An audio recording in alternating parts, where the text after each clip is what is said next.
आप सभी को सावन सोमवार की हार्दिक शुभकामनाएं। सावन का महीना जो भगवान शिव को समर्पित है 11 जुलाई से शुरू हो चुका है। इस दौरान दूध, दही और बैंगन जैसे कुछ फूड्स को खाने से परहेज करने की सलाह दी जाती है। इसके पीछे धार्मिक कारणों के साथ वैज्ञानिक कारण भी है। आइए जानते हैं सावन में क्यों नहीं खाने चाहिए ये सारे फूड्स। शुक्रवार यानी 11 जुलाई से सावन का महीना शुरू हो गया है।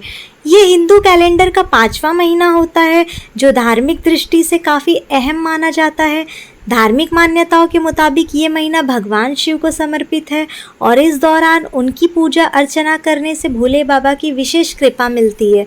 आध्यात्मिक लिहाज से इस महीने में कई सारी चीज़ों की मनाही होती है। इन्हीं में से एक कुछ फूड्स को ना खाना है। इस मौसम में अक्सर दूध, दही, बैंगन जैसे कई सारे फूड्स को खाने से परहेज करने को कहा जाता है। इसके पीछे धार्मिक कारण तो है ही, साथ ही इसकी वैज्ञानिक वजह भी है। आइए जानते हैं इसकी क्या वजह है। आपने अक्सर बड़े बुजुर्गों से सुना होगा कि सावन के दिनों पत्तेदार साग और बैंगन नहीं खाने चाहिए, लेकिन क्या आपने कभी इसे ना खाने की वजह जानने की कोशिश की है? अगर नहीं तो चलिए मैं आपको बताऊंगी आज इसकी क्या वजह है।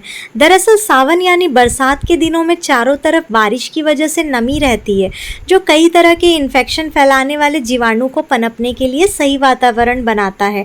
साथ ही इस मौसम में कई तरह के कीड़े मकोड़े भी निकलने लगते हैं जो हरी सब्जियों और बैंगन में छुपे रहते हैं, जिससे इन्हें खाने से सेहत को नुकसान होता है। इसके अलावा बैंगन काफ़ी हैवी होता है जिसे पचाना मुश्किल होता है।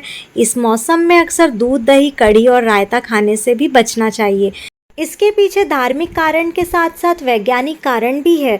दरअसल सावन यानी बरसात के दिनों में नमी की वजह से हर तरफ बैक्टीरिया और कीटाणु होते हैं और ऐसे मौसम में इन फूड्स को खाने से गैस, एसिडिटी, अपच या अन्य पाचन समस्याएं हो सकती है। साथ ही भारी होने की वजह से इन फूड्स को पचाना भी मुश्किल होता है, जिससे पाचन पर बुरा असर पड़ता है।